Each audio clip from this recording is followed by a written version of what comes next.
The movie opens in ancient Egypt, where Hebrew slaves are brutally forced to labor under Pharaoh Seti's rule. A powerful musical number, Deliver Us, sets the stage, showing the suffering of the Hebrews and the desperate hope of one mother. Fearing her baby's death due to Pharaoh's order to kill all newborn Hebrew boys, she places him in a basket and sends it down the Nile River, praying for his safety. The basket narrowly escapes dangers, including crocodiles and ships, before being discovered by Queen Tuya, Pharaoh Seti's wife. She adopts the baby and names him Moses, raising him as a prince of Egypt alongside her son, Ramesses. Years later, Moses and Ramesses are young men. The two race chariots through a construction site, causing chaos and damaging a temple. Despite their reckless behavior, Pharaoh is more critical of Ramesses, who is under pressure to live up to his father's expectations. Moses defends his brother, and Ramesses is appointed as the new prince regent of Egypt after a discussion with Seti. At the banquet celebrating Ramesses' promotion, a captured Midianite girl named Zipporah is gifted to him. Moses helps her escape and later stumbles upon the Hebrew slave workers.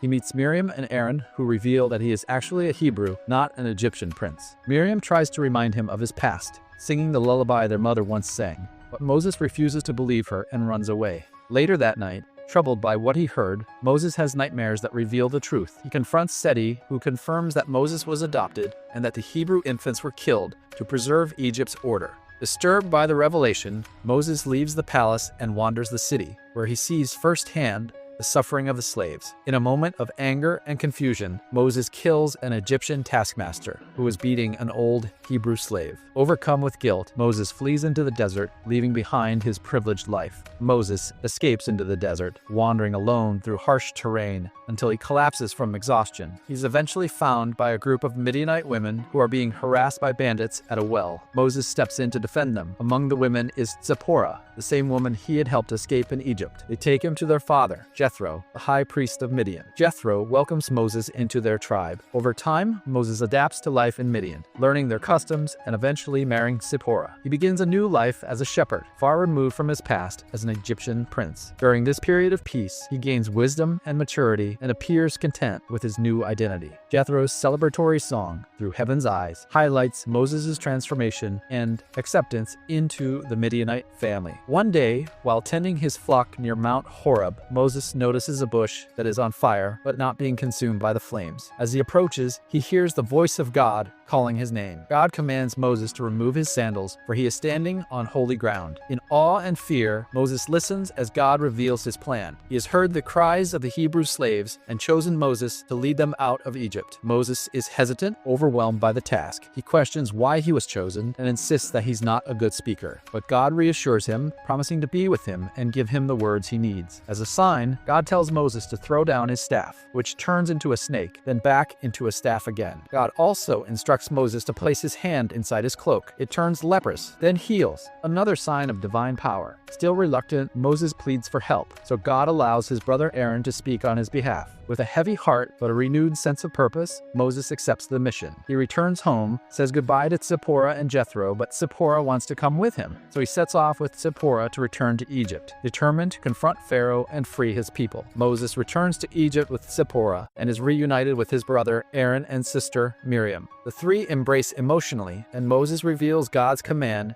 to free the Hebrews. With Aaron accompanying him as spokesman, Moses confronts Pharaoh, who is now Ramesses, his adoptive brother. He pleads with Ramesses to let the Hebrews go free, speaking on behalf of the God of Israel. Ramesses laughs off the request. He reminds Moses of the authority of the Egyptian gods and mocks Moses' claims. When Moses throws down his staff and it becomes a snake, Ramesses summons his priests, Hotep and Hui, who perform similar magic tricks, turning their staffs into serpents too. Though Moses' snake swallows theirs, Ramesses dismisses it, believing it to be mere trickery. Instead of freeing the slaves, Ramesses increases their workload, making their lives even harder. The Hebrews blame Moses for their suffering, causing him to question himself again. But God continues to guide him, and the next phase of the confrontation begins. The plagues. A dramatic montage follows, showing a series of devastating plagues that strike Egypt one by one. The Nile turning to blood, swarms of frogs, gnats, flies, diseased livestock, boils, fiery hail, locusts, darkness, and more. Each plague grows in intensity, causing fear and suffering throughout the land. But Ramesses' heart remains hardened. He refuses to let the Hebrews go, seeing the plagues as a challenge to his power. During a private moment, Ramesses and Moses speak as old friends. Moses pleads with him, reminding him of their bond and warning him of the consequences if he continues to defy God. But Ramesses, determined to uphold his father's legacy and maintain control, refuses to back down. He declares that the next time Moses appears, it will be his last. In response, God delivers one final, terrible warning to Moses: the death of every Egyptian firstborn. With a heavy heart, Moses informs Ramesses of this final plague. Ramesses, furious and still unyielding, banishes Moses from his presence. The stage is set for the most tragic and powerful event yet to come. Night falls over Egypt, and a heavy silence fills the air. Moses gathers the Hebrews and instructs them to mark their doorposts with lamb's blood, as God has commanded. This will be a sign for the spirit of death to pass over their homes during the final plague. The Hebrews prepare quietly, fear and sorrow written on their faces. Meanwhile, in the palace, Ramesses holds his young son tightly, unaware of what is coming. A haunting presence sweeps through Egypt as the spirit of death moves silently through the streets.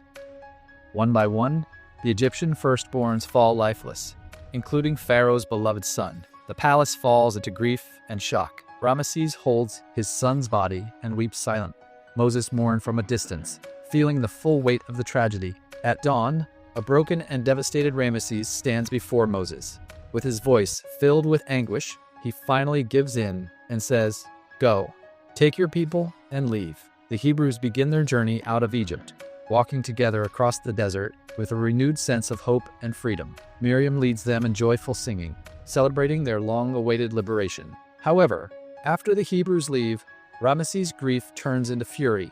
Blinded by anger, he changes his mind and orders his army to pursue them. As the Hebrews approach the Red Sea, they see the Egyptian chariots advancing rapidly behind them. Trapped between the water and Ramesses' army, panic spreads among the people. Moses, trusting in God, raises his staff over the sea. In a breathtaking display, the waters part, creating towering walls of water on both sides and a dry path through the sea. The Hebrews begin to cross, racing toward freedom. The Egyptian army follows them into the passage, but during their way, a firestorm interrupts them for a while, and finally firestorms stop. But as soon as the last Hebrew steps onto the opposite shore, Moses lowers his staff. The waters collapse with a thunderous roar, crashing down upon Pharaoh's army. The chariots and soldiers are swept away. Ramesses survives, left alone on the shore, defeated and broken. Moses stands with the Hebrews, watching the sea close behind them. The people are finally free. But Moses knows this is only the beginning of a long journey. The movie ends here. Thanks for watching.